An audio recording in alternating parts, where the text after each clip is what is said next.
स्वात में 13 सयाहों के डूबने के वाक़े के बाद अब सरकारी सतह पर आगाही मुहिम शुरू की गई है। लोगों को दरियाओं से दूर रहने और तमाम एहतियाती तदाबीर इख्तियार करने की ताकीद की जा रही है। इमदादी इदारों को लोगों को बचाने के लिए लाइफ जैकेट्स और दीगर सामान फराहम किया जा रहा है और दरियाओं के साथ तजावुज़ात को ख़त्म किया जा रहा है। रेस्क्यू के पार्ट पे सर ये कि जो अवेलेबल रिसोर्सेज हैं वो इस इमरजेंसी के लिए सफिशेंट थे, लेकिन ये है कि बेहतरी की गुंजाइश हर जगह पे होती है। और अभी government of Khyber Pakhtunkhwa, honourable chief secretary, honourable chief minister और हमारे डायरेक्टर जनरल साहब और सेक्रेटरी साहब बाकायदा कल उन्होंने एक ट्रायल भी की है, आपने देखा होगा परसों, जिसमें उन्होंने ड्रोन के थ्रू लाइफ जैकेट्स ड्रॉप किए हैं। तो उस पर अभी काम जारी है। आपको पता है कुछ दिन लगेंगे ट्रायल सिस्टम्स में, क्योंकि ये तो नॉर्मल कंडीशन थी।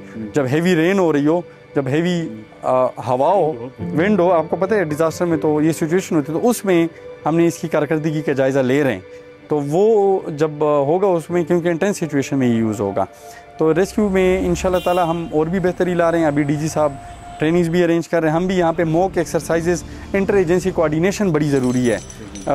इरिगेशन, रेस्क्यू, सबसे ऊपर डिस्ट्रिक्ट एडमिनिस्ट्रेशन, पुलिस, होटल के जो मालिकान हैं, TMA, ये सब इक़दामात अब इस वाक़े के बाद किए जा रहे हैं जिसमें 13 इंसानी जानें पानी में बह गई हैं। इस तरह के इक़दामात पहले भी बड़े सानेहात के बाद देखे गए हैं, लेकिन बाद में इन पर अमल दरामद कम ही देखा गया है।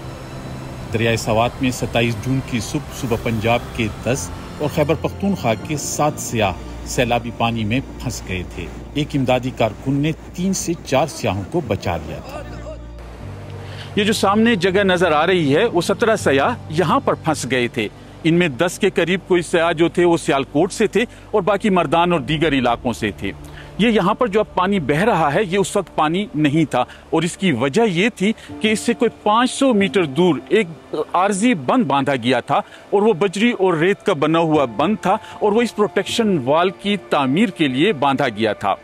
सैलाबी रेला जब आया तो वो इस बंद को बहा कर ले आया, और ये पानी फिर यहाँ से शुरू हुआ, जिसकी वजह से वो सयाह वहाँ से वापस नहीं आ सकते थे।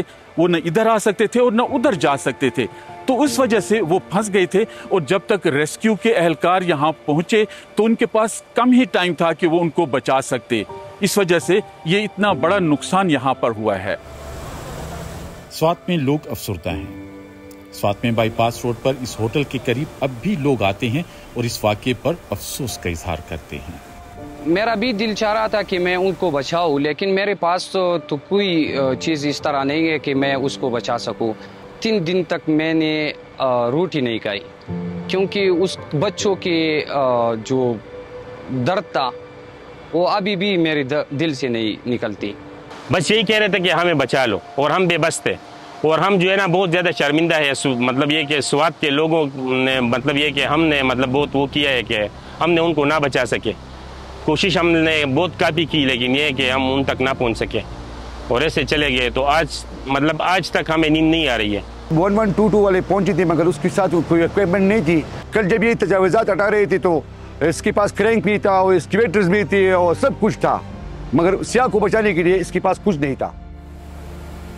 पाकिस्तान में सियाहती मकामात पर अक्सर दरियाओं के किनारे होटल मालिकान दरिया के करीब तरीन तामीरात करते हैं।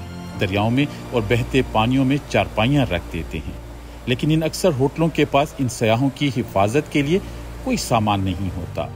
स्वात में ऐसे 2 दर्जन से ज्यादा होटल हैं, जिनमें से बेशतर को तजावुज़ात के नाम पर गिरा दिया गया है। वाक़े के पास इंतजामिया रात को आ गई, इस होटल को भी सेल कर दिया। जहाँ भी ये सारी होटल है उनको मतलब उनकी आगे सेल लगाई कि कोई भी यहाँ पर कारोबार नहीं करेगा। आप लोगों की वजह से ये लोग जो है ना वो दरिया में चले गए और वो दरिया उसको बहा के ले गए। ये हादसा आप लोगों की वजह से पेश आया है। इंतजामिया अपनी नाकामी छुपाने के लिए इन होटल वालों को टारगेट कर रहे हैं। सर इन लोगों के पास रस्सी थी उन्होंने फेंकी थी, पर लाइफ जैकेट का मसला है कि हमारे वो रेस्क्यू 1122 के पास लाइफ जैकेट्स नहीं थे, तो इन लोग बेचारे होटलों वालों के पास लाइफ जैकेट कहाँ से आ गए। सर जब दफ़ा 144 लग जाता है तो हमारा भी कानूनी हक नहीं रहता कि हम दरिया के किनारे जाए। इन लोगों की पुलिस कहाँ थी, इन लोगों का इंतजामिया कहाँ था कि इन लोगों को मना कर सके। हम लोग तो किसी को मना नहीं कर सकते कि दरिया में जाने से। इंतजामिया अपनी गलती छुपाने के लिए सारा मलबा जो है वो ये होटलों वालों पे ऊपर गिरा रही है حالانکہ ان کے پاس ایسی کوئی اسکیم بھی نہیں ہے. کیا یہ ہوٹلوں کے گرانے سے آگے جو ہے وہ لوگ محفوظ ہوں گے؟ ان کے پاس کوئی پلان ہے؟ بالکل بھی نہیں ہے. اس طرح کے واقعات پہلے بھی پیش آ چکے ہیں.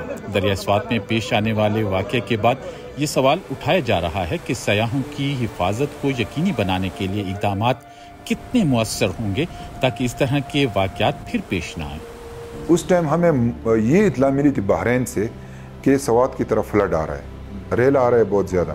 پھر خواجہ سے ہمیں اطلاع ملی، NDMA والوں نے، PDMA والوں نے، اریگیشن والوں نے اور ایڈمنسٹریشن AC صاحب نے فون کر کے بتا دیا کہ اس ٹائم ریلا آ رہا ہے اور اس ٹائم دریائے سوات کو کراس کرے گا. اور اس کی مین ذمہ داری جو ہے وہ NDMA، PDMA، اریگیشن اس کے ساتھ انتظامیہ بھی ہے. لیکن پریورٹی بیسس پہ NDMA اور PDMA کی یہ ذمہ داری بنتی ہے.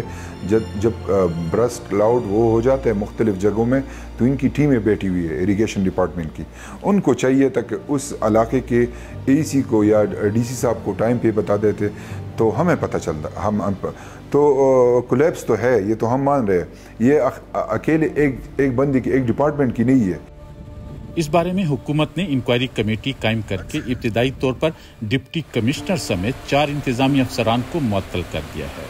کمشنر ملکان ڈویژن نے ابتدائی رپورٹ جمع کرا دی ہے، لیکن مبصرین کا کہنا ہے کہ جب تک ریسکیو کا مؤثر نظام قائم نہیں ہوتا تب تک ایسے واقعات کے بعد ایسی جوابی کارروائیاں شاید کافی نہیں ہیں.